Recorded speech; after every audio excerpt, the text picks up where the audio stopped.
Assalomu alaykum birodarlar. Bugun Xudoga shukrona qilamizki, bizning yurtimiz tinch. Xudoga shukr qilamizki, inson qadriga e'tibor beramiz. Xudoga shukr qilamizki, bizga Alloh taolo shu Shavkat Mirziyoyevni prezident ato qilgan minglar shukrona qilamiz.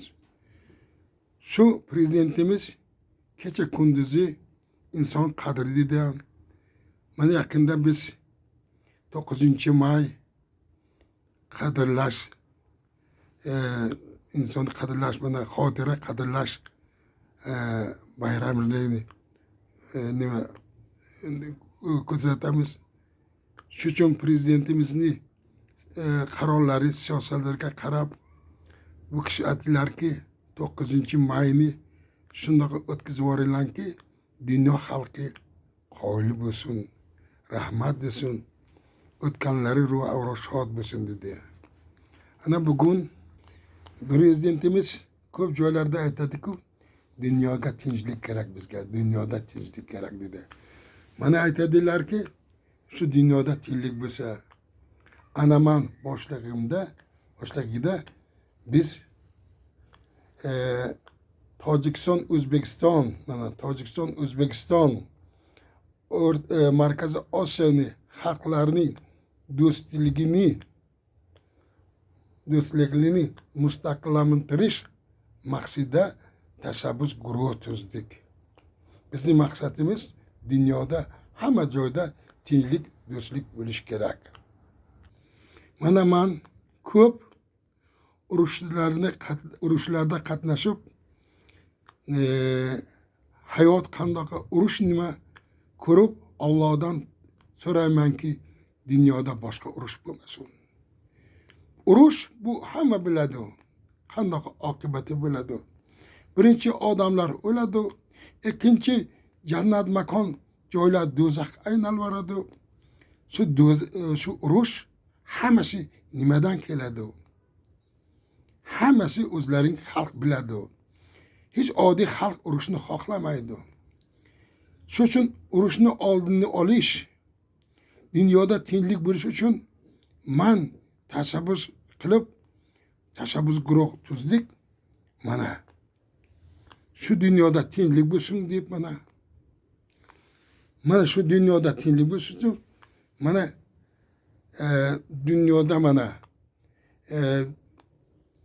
dunyodagi terrorizm, ekstremizm, korrupsiyalarga qarshi nima tuzdik? Tashabbus guruh tuzdik. Buni tuzishga sababchi kim? Mana o'zim sizlarga aytaman, mana yana dunyoda mana terrorizm, ekstremizm, korrupsiyalarga qarshi tashabbus guruh biz tuzdik. Bu bizni tashabbusni tuzishga asoschi mana yurtboshimiz Shavkat Mirziyoyev. Bu inson kecha kunduzi dunyoda tinchlik bo'lsin xohladi. Shu uchun bizning tashabbus guruhimiz shu prezidentimiz Shavkat Mirziyoyev siyosatlarini qo'llab-quvvatlab biz bugun Chodaq qishlog'iga keldik. Maqsad nima? Bu prezidentimiz o'zlari qarorlarida, qonunlarida, farmonlarida aytganlarki 9-may xotira qadrlash kuni shundoq o'tkazish kerakki, dunyo xalqi bilsin-ku, O'zbekistonda mana inson qadriga qandoq e'tibor beradi. Mana prezidentligimizning qaror farmonlarining bajarish maqsadida bizning tashabbus guruhimiz mana bugun qayerda? Chodaq qishlog'i. Bu Namangan Pop tumani, Namangan viloyat O'zbekistonda joylashgan. Mana ko'ring, xush omadid yozgan mana, welcome xush. Sabablari shuki, bu Chodaq qishlog'ida 35 mingdan ko'p tojik millati yashaydi. Bu tojik millat qadimdan yashab, o'zbeklardan bir joyda yashab, aka-uka bo'lib bizni ajarib bo'lmaydi. Agar Alloh ajarmasa, bandasi ajarmaydi. Biz aka-uka bo'lgan, yana aka-uka hozir, yana biz do'st. Shu uchun ko'ring mana prezidentim Sharofiddinda mana xush omad deyapmiz. Dunyo xalqini bizni qishlog'imizga xush omad dedik. Bizning maqsadimiz nima? Men bu Chodak qishlog'iga kelib, mana shu Chodakdan mana urushga ikkinchi jahon urushida qatnashganlarning xotirasini shod qilish uchun biz Chodak qishlog'iga keldik mana hozir. Mana birodarlar, mana bu Chodak qishloq. Shu Chodak qishlog'idan ikkinchi jahon urushiga mana 400 tadan ko'p yosh juvonlar urushga vatanini mana shu Chodak qishlog'ini himoyalash maqsadida shu Chodak qishlog'idan borgan ekan. Mana biz quyoshni ko'ramiz. Mana Alloh taolo mana quyoshni ko'ring mana.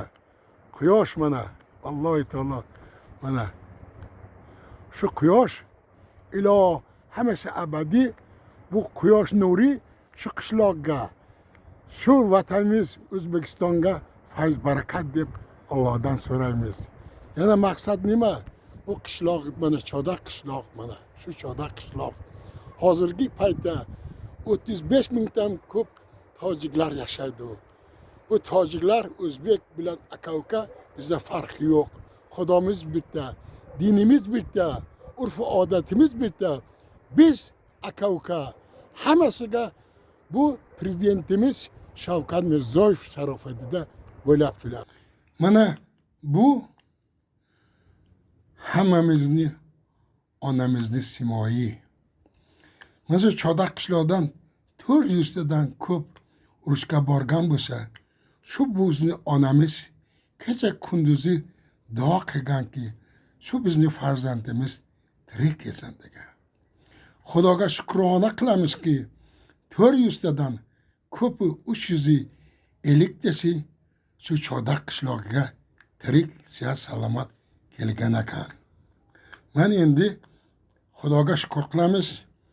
İnson qadrlash dedi. Biz shularni eslab, mana dunyo xalqi bilsinki, bu insonlar kimlar ekan mana.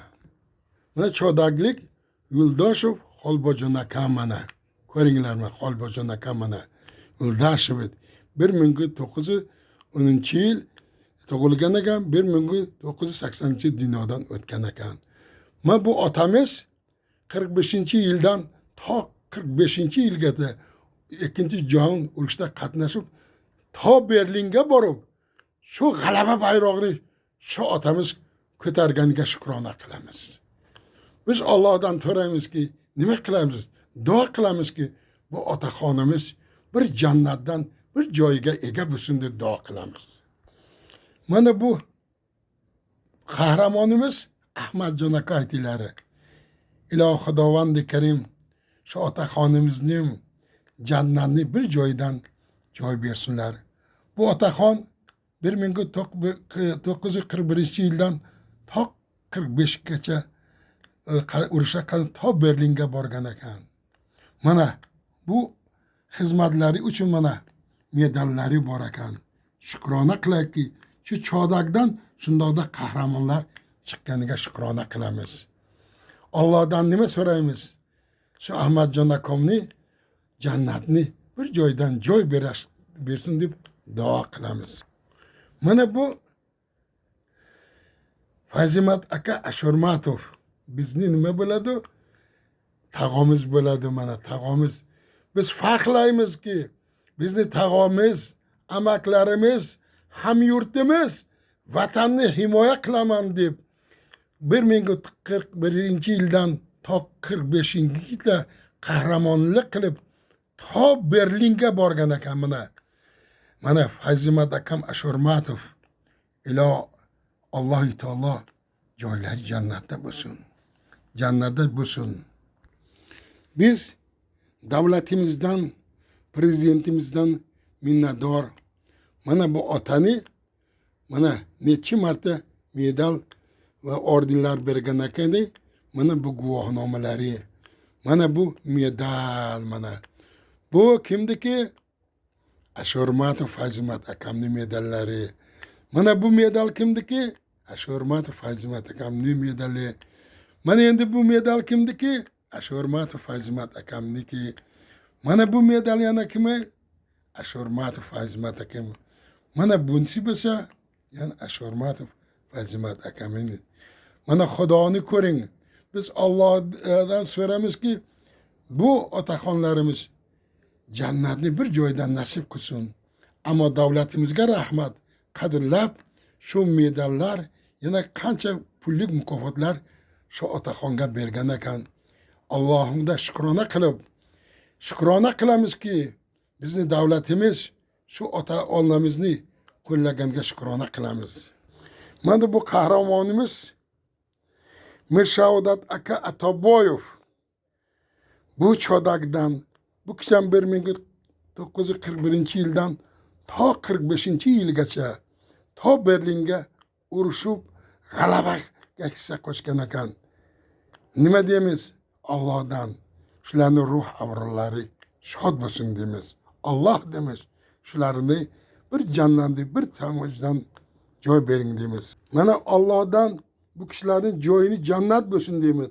Ammo bizning davlatimiz bu mana Atoboyev Mirshaodat akamni nechta medallar bergan ekan. Mana shu yerda mana guvohnomalari bor. Shunga shukrona qilamiz. Mana bu ham chodaklik ki mana Yo'ldosh aka Roziqov. Bu kishi kapitan ham bo'lgan, mayor ham bo'lgan, qahramon ham bo'lgan. Bu otaxon, yana aytaman, Chodak qishlog'idan bo'lib 41 to 45-yilga urushda qatnashib ko'p medallarga sazovor bo'lgan. Xudoga shukrona qilamizki, bizni qishlog'imizdan shunday qahramonlar chiqqanlarga. Endi bu mana yaqinda xotira qadrlashdan shu kunda biz Allohdan nima so'raymiz? Shu Yo'ldosh aka Roziqovni Alloh taolo bir jannatni bir tomonda joy bersin deb duo qilamiz. Alloh taologa shukrona qilamiz. Mana yana tanish bo'lamiz. Bu Chodak qahramoni, bu aka Sobirli aka Malayev bo'ladilar mana. Bu otaxonam 41-45-yil ikkinchi jahonda qatnashib vatanni himoya qilish uchun hissa qo'shgan, to Berlinga borgan ekan. Allohdan nima so'raymiz? Shu akamizni, bobomizdan shu jannatni oldida bir joy bersinlar dedim. Mana endi bu kim ikkinchi? Jo'rab aka Jeliyev. Bu aka ham 41-45 urushda qatnashib Chexoslovakiyada ranini bo'lgan ekan. Yana bu yaxshi bo'lib to Berlinga borgan ekan. Bir faxrlaymizki, Chodakdan to Berlinga urushda qatnashib qahramon bo'lganlarga shukrona qilamiz. Allohdan ham bularga nima so'raymiz? Shu jannatni bir joydan joy bersin, shoysta jannat bo'lsin deymiz. Mana yana e'tibor beramiz. Mana urushga qatnashganlar mana xursand, mana gurur qilyaptilar mana. Yana aytaman, bular kim? Mana Jeliyev Jo'rab aka mana medallari bor. Mana bu Sobirli aka Malayev. Mana bu akamiz Zoqov Ashurba aka bo'ladilar. Mana bu do'stlar ruh avrollari shod bo'lsin deb biz duo qilamiz. Mana bu kulgilarni ko'ring, xushbaxtlikni ko'ring. Mana xushbaxtlik hammasi nima? Bular aytadi-ku, biz o ikkinchi jahon urushidan sağ salomat tirik kelganlarimiz uchun xursand bo'lib kulishyapti. Bu Sobir Malayevich, bu Ashurba akam Uzoqov, bu Jo'rab aka Jeliyev. Mana ko'ryapsizmi? Alloh taolo mana shularni xushbaxt qilsinlar. Xushbaxt bo'lgan ekan, kulyapti, xursand bo'lyapti. Endi biz nima deymiz? Allohdanki shularni hammasini shu jannatni bir tomonidan joy bersin deb duo qilamiz.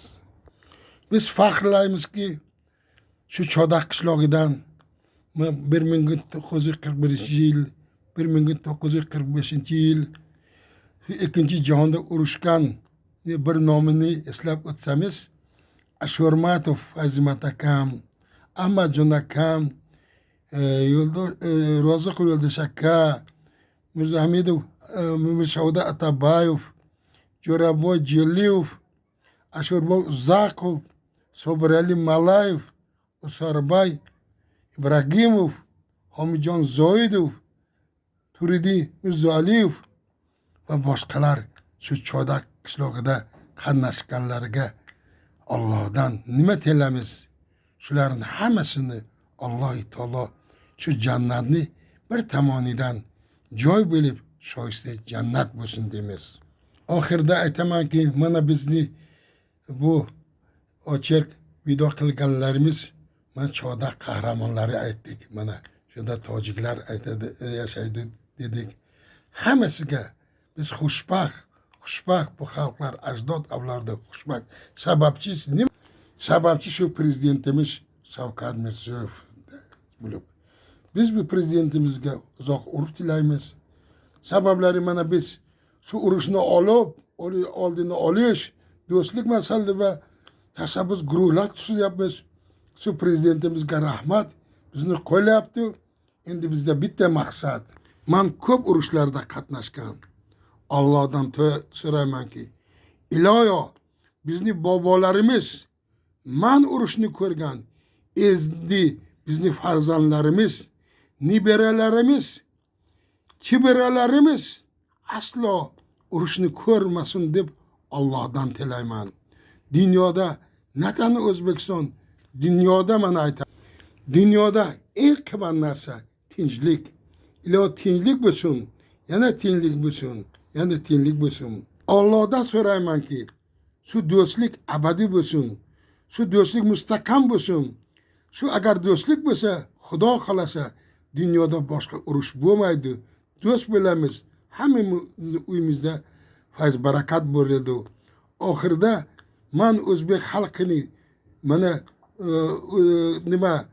Ukraina, Belorussiya, Rossiya shu ikkinchi jahon qatnashganlar qahramonlarini, ajdod avlodini bu kelayotgan 9 may bilan chin qalbdan tabriklayman.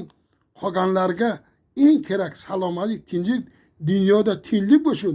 Shu bizni do'stimiz abadiy bo'lsin deb Allohdan tilayman.